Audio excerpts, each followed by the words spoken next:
So one thing I learned from the videos, which I mean about education in general, is that assessments are complicated. Finding the right one for all the students and keeping a variety and mixing things up. I mean, assessments are the best way to measure a student's progress, and so you got to make sure you get it right, for lack of a better word. Two unique formative strategies I would use. I think I would use the tripwires.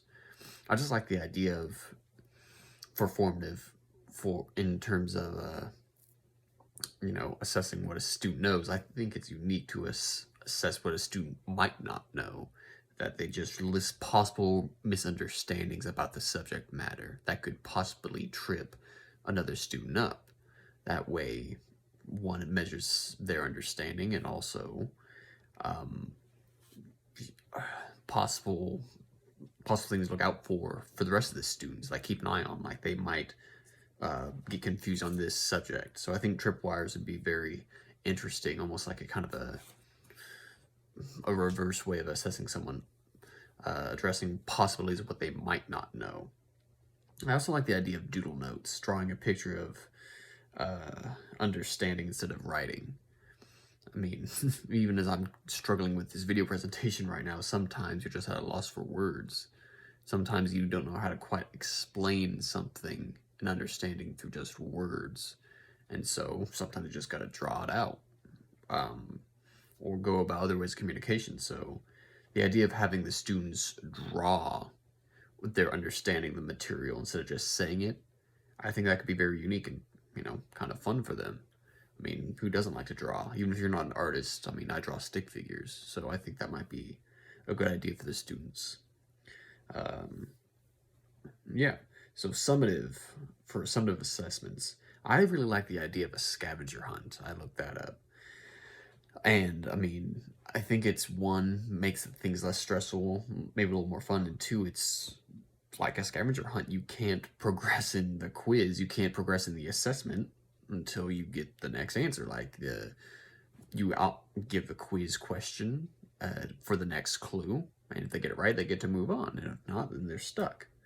I think it's kind of just a unique way. Well, you just can't progress till you get the problem right. Ensures time to study. Like if they get stuck on a certain part of the scavenger hunt, they'll study that area specifically, and they'll nail it next time. Also like the idea of a film project. I always loved film projects in school. I loved being on camera. And so filming a movie based on the subject matter, it might be a good way for them to summarize their knowledge without them even realizing it. They're just having fun. They're just making a movie about, well, I want to be an English teacher, so it could be about a book they read. Or like Where the Red Fern Grows. They are making a movie based on their knowledge, and it could be a good way to just get a general idea of them of the information that they have, summarizing the information. So there we go. Formative and summative. Summative is done. How to go about it is I would give one thing advance notice for all the assessments. So I'd never spring them on them. Never have liked pop quizzes. I don't like quizzes in general, so surprise quizzes, oh no, hate them. So I won't be doing something like that. And look at ideas online, like for all these, obviously I'll put my own spin on it, but I'd also look online for different ideas from different teachers and how they implemented this. Barriers, the kids could be shy. They may not feel comfortable filming a project. They might be scared of answering one question at a time with scavenger hunt. Like they might get stressed out that they can't progress. That's a possible barrier, but honestly, I think it's something important. Kids need to learn that there is such thing as failure in this world. There is such thing as winners and losers. And so if they want to be a winner, they got to get over their shyness a bit. So I think that could be a possible barrier, but definitely something that would need to be addressed regardless.